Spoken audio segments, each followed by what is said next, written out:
Olá, amigos! Estamos aqui mais uma vez com o nosso programa Evangelho Um Lar. Eu sou Drica Fonseca, as nossas convidadas de hoje... Virgínia Mello, Denise Pimentel. Isso. Nós estamos transmitindo o nosso programa através do canal da Federação Espírita Paraibana no YouTube, tá certo? O nosso tema de hoje do Evangelho Um Lar é sobre o Evangelho segundo o Espiritismo, que é o nosso livro de estudo, do capítulo 19, com o tema principal A Fé Transporta Montanhas. O nosso estudo de hoje é o item 11, que fala da fé, mãe da esperança e da caridade. Vamos fazer a nossa prece inicial e em seguida faremos a leitura do nosso estudo. Vamos elevar os nossos pensamentos a Deus, nosso Pai, e vamos agradecer. Agradecemos a Ti, Senhor, pela oportunidade de estarmos todos aqui reunidos em Teu nome, estudando um pouco mais dos ensinamentos do Cristo, e para que nós possamos, através do objetivo de toda criatura, de se tornar o verdadeiro homem de bem, que possamos colocar em prática os ensinamentos. Nós sabemos, Pai, da dificuldade.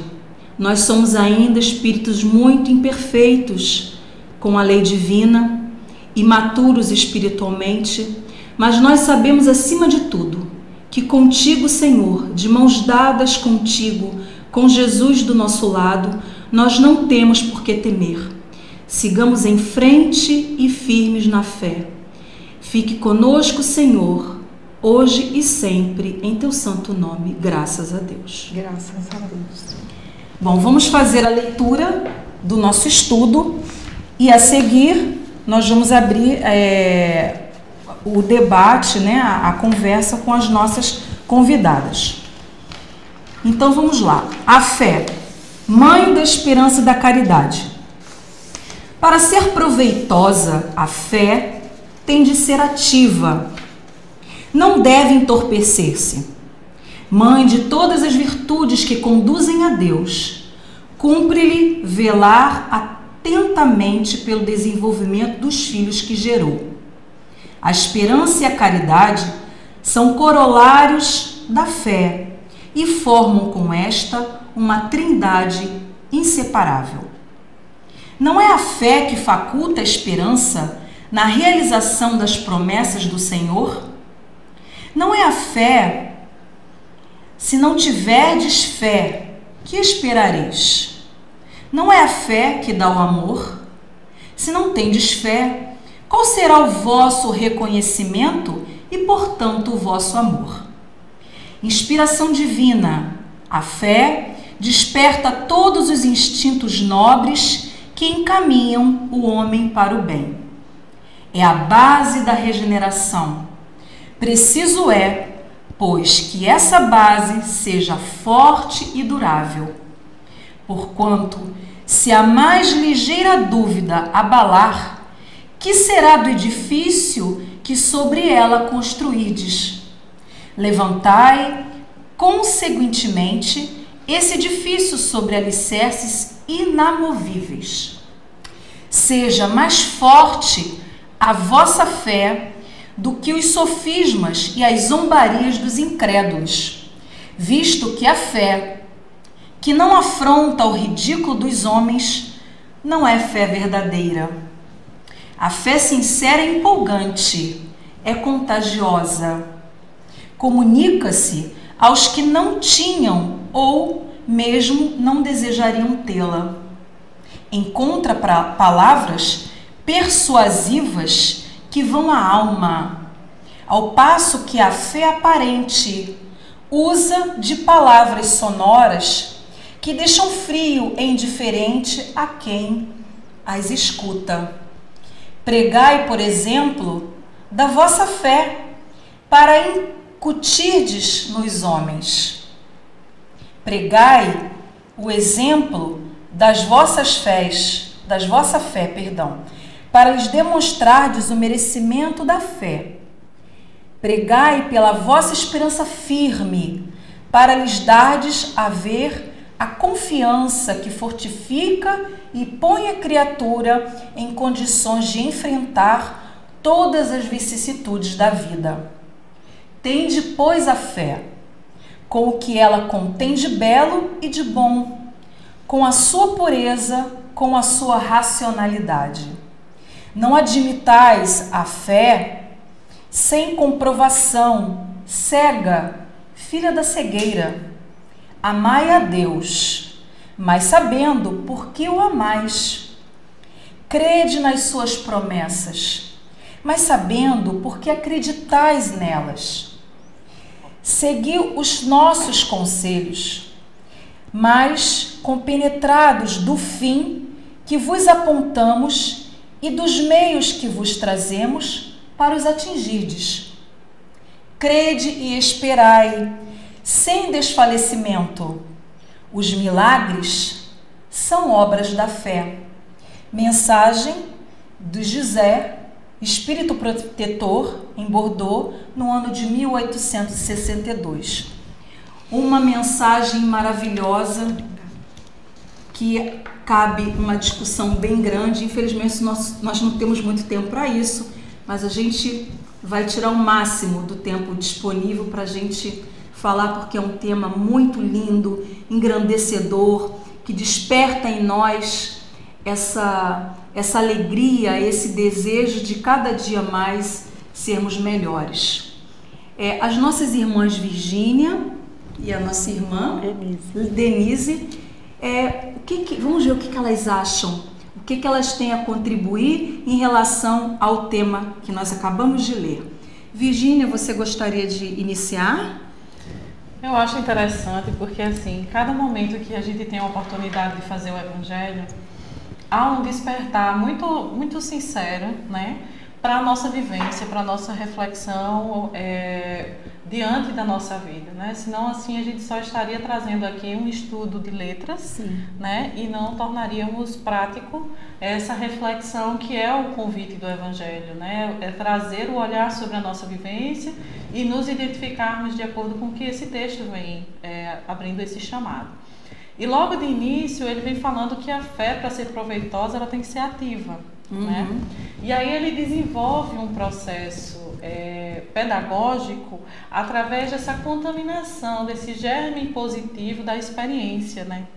O quanto é mais forte o exemplo do que qualquer texto que, mesmo dentro da sua simbologia, mesmo dentro da sua organização de cientificidade, ele pode não atingir, ser apenas palavras, né, que não contaminam, que não dizem, que não traduzem um realismo, né? E aí, se a gente dá um olhar para o cenário no Brasil hoje, contexto nosso, sim, né, se tem algum irmão que nos acompanha fora do país e também tem a oportunidade de saber o porquê, né, dessa reflexão que eu vou tomar, a gente sabe que existe um descrédito, né, em termos de nacionalidade, dos problemas que temos enfrentado. E aí vem algumas respostas também para um processo coletivo, né? Porque a gente não passa nada socialmente que a gente não esteja comprometido. Verdade.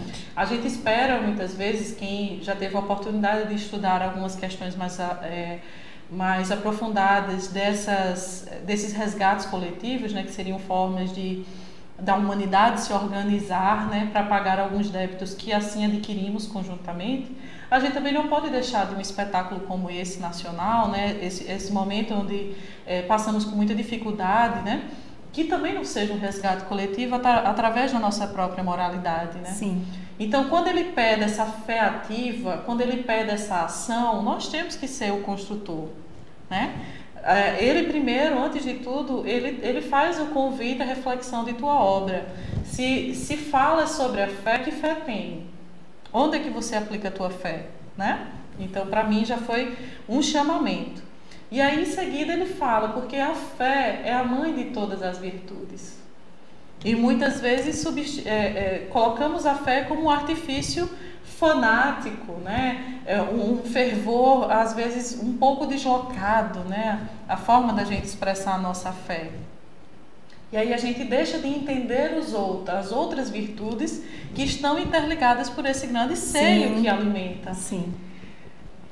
Assim, exatamente, tudo isso, né? A fé, ela assim, de máxima importância nas nossas vidas, né? Eu diria até assim que é a coluna, não é, a nossa sustentação, não é? Porque, veja bem, todas as outras virtudes, elas são decorrentes da fé, não apenas a esperança e a caridade, mas se a gente aprofundar no estudo, que não é o caso aqui hoje, não é? As outras todas 40 virtudes que são conhecidas, que são estudadas, elas são em decorrência da existência da fé.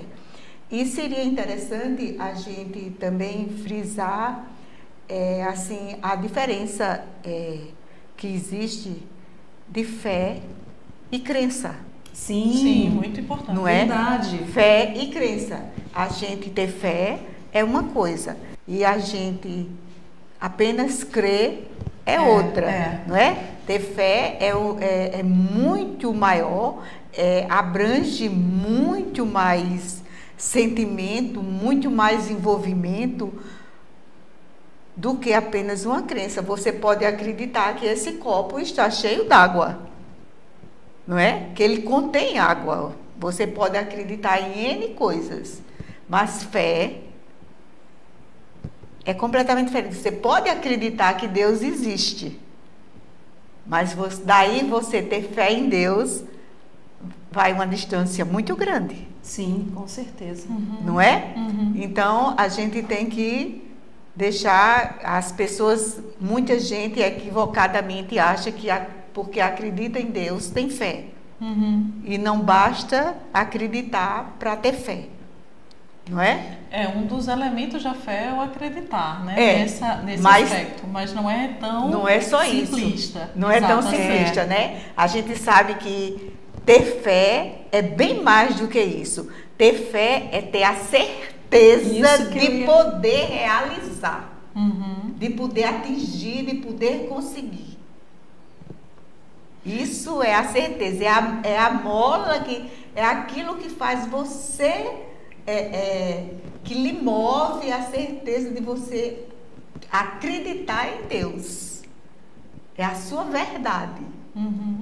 Não é? Verdade. Nossa verdade.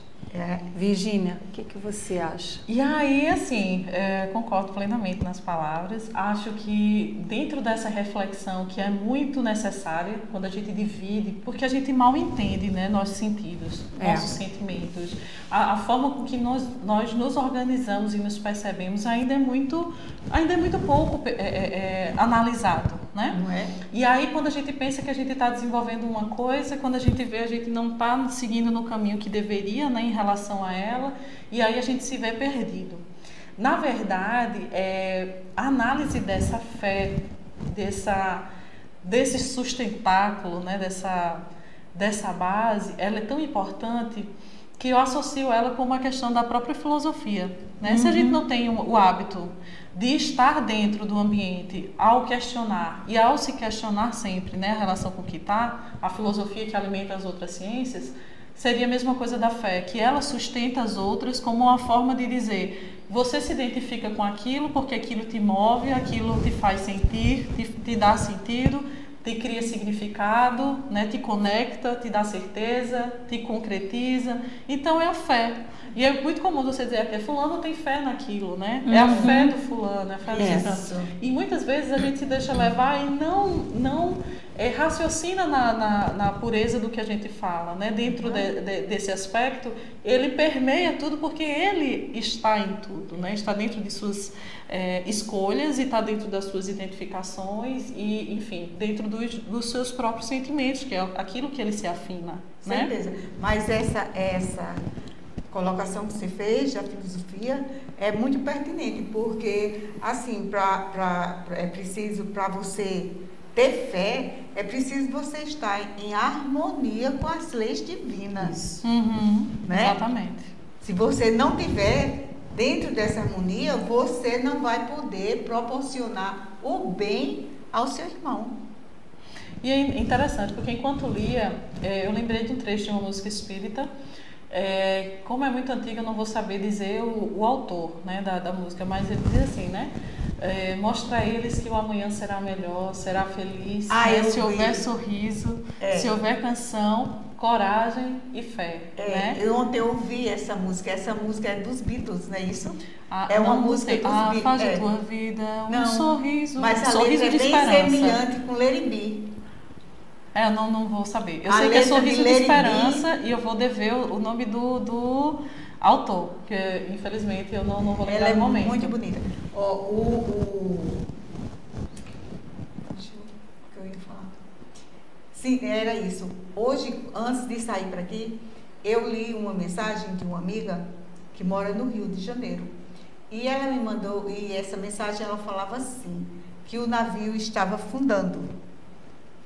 Não é? O navio estava afundando, mas o que afunda o navio não é a água que entra, é a água que está em redor dele. E a mesma coisa acontece conosco quando a gente não tem fé.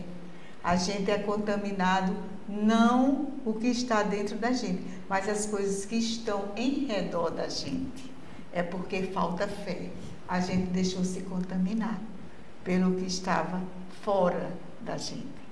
É porque faltou a fé. Então a fé é uma coisa primordial nas nossas vidas, até mesmo para a nossa subsistência, porque como é que a gente vai ser feliz se não tiver fé? Verdade. Né? Não dá para ser feliz. É aquela história da música. Não dá para ser feliz. Eu marquei aqui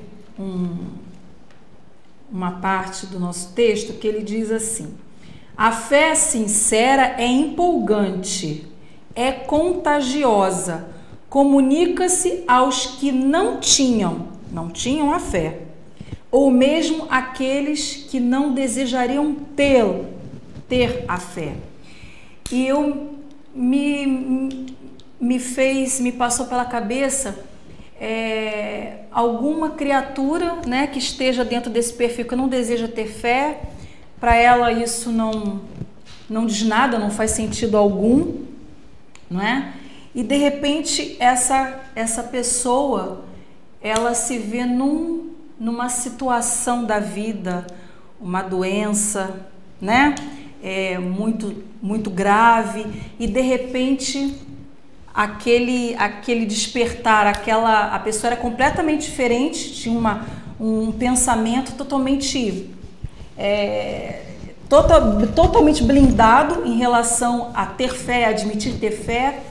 E quando ela se vê numa situação de extrema dificuldade, que geralmente as coisas têm que estar no extremo, né, para ver se despertar, ela já começa a levar em consideração esse quesito da fé. O que vocês acham disso? Eu acho que a resposta, enquanto você falava, a experiência da dor, né, a provação da doença, né, se a gente olhar através dos olhos da matéria, ela pode ser algo muito findável na esperança de vida, né? Mas se a gente tem o olhar do espírito, a gente tem a alegria da libertação, porque como nada vem por um acaso, né, na nossa vida, e a gente não passa por sofrimentos que a gente não tenha buscado, né? Através dele o nosso melhoramento, né, que eles são nossas provas. Aí ele diz aqui no texto como resposta, né: pregai pelo exemplo de vossas obras para lhes demonstrardes o merecimento da fé.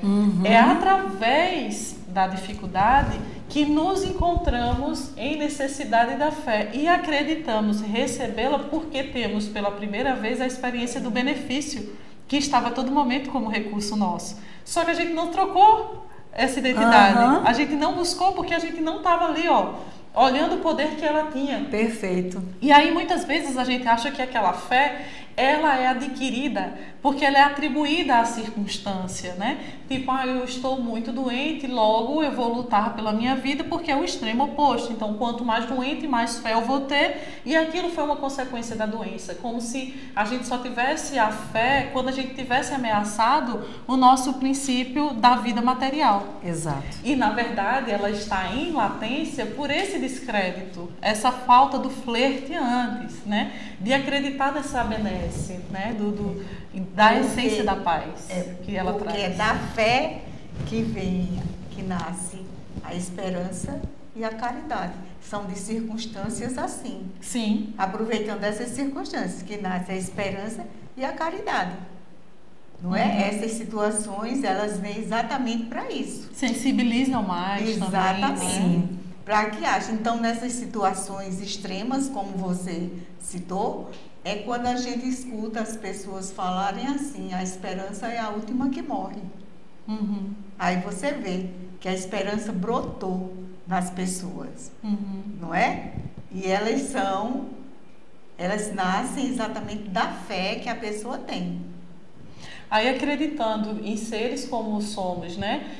Dentro dessa escala evolutiva, das nossas experiências tantas através das encarnações, quantos cenários nós não temos passado em nossa essência espiritual que tivemos esse despertar maravilhoso para a fé, né? Então a gente não pode dizer, enquanto seres imortais, que nós nunca tivemos esse acesso, essa identidade. O que vai acontecer é que vai ser um momento do encontro naquela encarnação que muitas vezes nós nos fizemos rígidos a ela. Mas que nós temos identidade, nós temos ligações, porque já vivemos essas experiências antes. E sabemos que nela tenhamos o apoio. Vamos ter o apoio através das nossas necessidades, porque a gente não vai passar o frio se a gente não tiver a roupa. Porque ela não é um castigo, na verdade ela é uma prova e que a gente já deveria estar apto a passar. Então a gente já vai ter os recursos necessários para transpor, né? E também eu entendo assim, na maioria das vezes, a gente não sabe trabalhar a nossa fé, a gente não sabe manipular a nossa fé, como o próprio Cristo disse. Se a gente soubesse, como exatamente que ele falou, a fé que a gente tem, a gente podia fazer qualquer coisa. A gente tinha condição, tinha capacidade de executar qualquer coisa, não é? São palavras dele. O nosso potencial, né? O nosso potencial, né? É muito grande, o nosso potencial de fé. E é engraçado isso que você traz também, assim, engraçado no termo da curiosidade. Não, exatamente. Né? Das afirmações, de quanta palavra que tem poder e quantas vezes a gente mesmo acaba vítima da repetição e não reflete, né? Desde a palavra de Jesus, foi a tua fé que te curou, né? Quer isso, dizer, a tua fé que te curou. Nesse penúltimo parágrafo ele fala assim, tendes pois a fé com o que ela contém de belo e de bom. Belo e de bom. Com a sua pureza, com a sua racionalidade. Quer dizer, ele não traz a pureza como algo, rudimentarmente falando, bruto, né? Sem conhecimento. A pureza é cega, né? Dentro desse aspecto de, para eu ser puro, eu não tenho que tomar conhecimento da vida, das coisas, ou questionar, pelo contrário, né? E aí a gente vai vendo, até dentro dos aspectos da doença, como aqui foram colocados como exemplos, quantas pessoas que ao entrar em contato, eu conheço por trabalhos voluntários, né, que nós temos desenvolvido com pessoas com câncer, né, que estão passando pelo tratamento do câncer. Quantas delas dizem que foi a partir do câncer que aprenderam a viver? Tá vendo? Porque conseguiram dissipar as coisas doentias que tinham na vida, né, começaram a ver a vida com mais beleza, a acreditar no bom, que elas merecem o que é bom e não mais aquilo que era doentio, que a gente se apega às coisas pequenas, né? E aí ele fala, né, com essa pureza. Então, como a gente tirar o que é puro, o que é bom, o que é significativo no momento de dor e de provação? É um renascimento, né? E através dela tomar como lição para uma vida. É tão forte, é tão significativo que alguns podem pensar que é dura circunstância do tratamento, mas não. É uma experiência realmente, quando ela transcende no ser espiritual, ela não morre na matéria, né? Ela não é da carne, é uma descoberta do próprio espírito. Exatamente, ela proporciona outras virtudes. A caridade, muitos deles se tornam voluntários, muitos deles se tornam mais sensíveis Sim. às dificuldades do outro, o que eram mais intolerantes, esperançosos, porque da mesma forma que tiveram da esperança a força, né? Porque assim, olha, a perseverança e a esperança são grandes aliados da fé. Sim. É exatamente nessas situações que elas afloram. A esperança e a perseverança.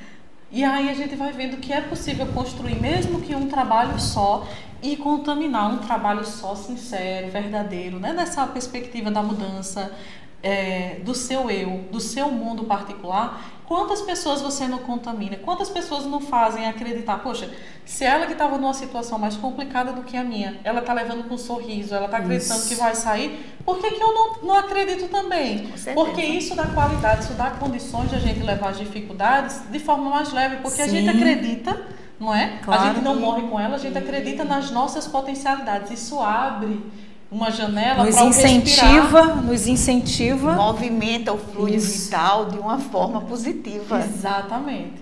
Não é isso? Exatamente. Agora, e o que atrapalha essa energia são sentimentos como o desespero, sim, né? O medo e a presunção. Isso. A negatividade. A negatividade. Né? Não é? Às vezes o olhar muito negativo, né, também atrapalha para que a gente abra essa janela de possibilidades, né, que nos circundam. Porque tudo isso é a pouca confiança em Deus, a presunção. A pessoa acha que todos os méritos são seus, não é? Que todos os méritos são seus e também que toda a tristeza, que tudo de ruim também só acontece com ela. Não é isso? Né? Outro dia, rapidinho, só porque merece esse... Temos 5 minutos. Pois é, gente. Diz que as melhores filosofias da sociedade é aquela que acredita que o poder mais real do universo está na sua mão através de um guarda-chuva. Basta você deixar em casa que vai chover. Aí eu fico pensando, gente, mas como é que pode uma única pessoa deixar o guarda-chuva e todas as outras que estavam baseadas nela deixaram também, né? Porque todo mundo chega dizendo, só porque eu deixei hoje o guarda-chuva choveu. Né? Então assim, ou todo mundo está conectado no guarda-chuva para o contrário, ou então no loteamento, né? Tem um indivíduo que moveu o guarda-chuva errado. Que na verdade são formas diferentes de ver, né, a figura da esperança, né, o olhar da divindade para consigo, como se fosse algo assim, ó, bem personalizado. Ele deixou e bem, né, malvado nessa questão, e ele esqueceu hoje o guarda-chuva chove, né? E não seria essa a visão da fé. Né? Não a visão da fé não é mágica, né? Exatamente. A fé não é mágica, né? A gente sabe. É pautada na racionalidade. Exatamente. Né? A fé é assim, é racional. É essa fé que a gente acredita, que a gente sabe, não é? É a fé em Deus. É bem diferente, né? E com relação à caridade, não é? Assim, a gente tem assim belíssimos ensinamentos do apóstolo Paulo, né?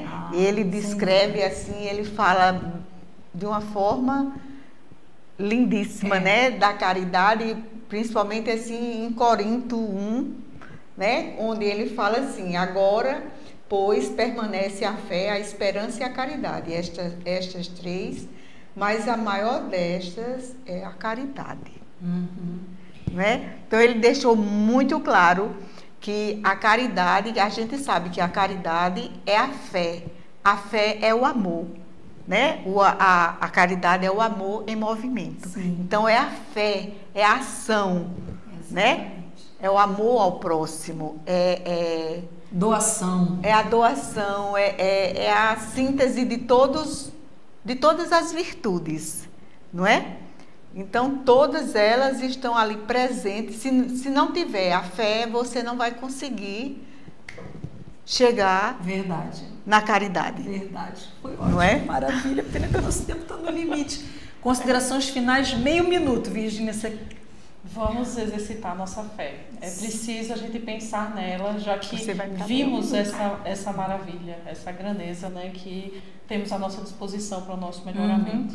Meio minuto. E a gente não podia deixar de lembrar que o exemplo clássico de caridade no nosso Evangelho, no Evangelho de Jesus, está lá em Lucas, que é a parábola do bom samaritano. Isso. Não é?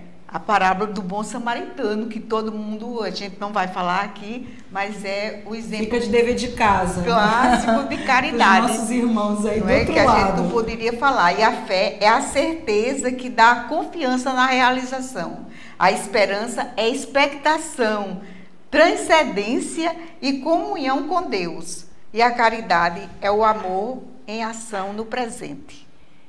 Chegamos no final do nosso Evangelho Lar. Muito obrigada, Virgínia, pela sua participação. Denise, obrigada pela sua participação. Eu que agradeço. E agradeço mais ainda você de estar aí do outro lado, assistindo o nosso programa, prestigiando. Compartilha com os amigos, com a família. 30 minutinhos toda quinta-feira para ficar mais pertinho de Jesus. Tá? E dá um ok. E dá um ok, dá um like, ó, um joinha aí no nosso canal dizendo que você gostou do nosso programa e mais ainda, compartilhe o nosso canal.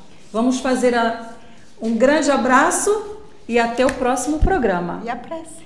E a nossa prece, a gente que faz ao vivo é assim mesmo.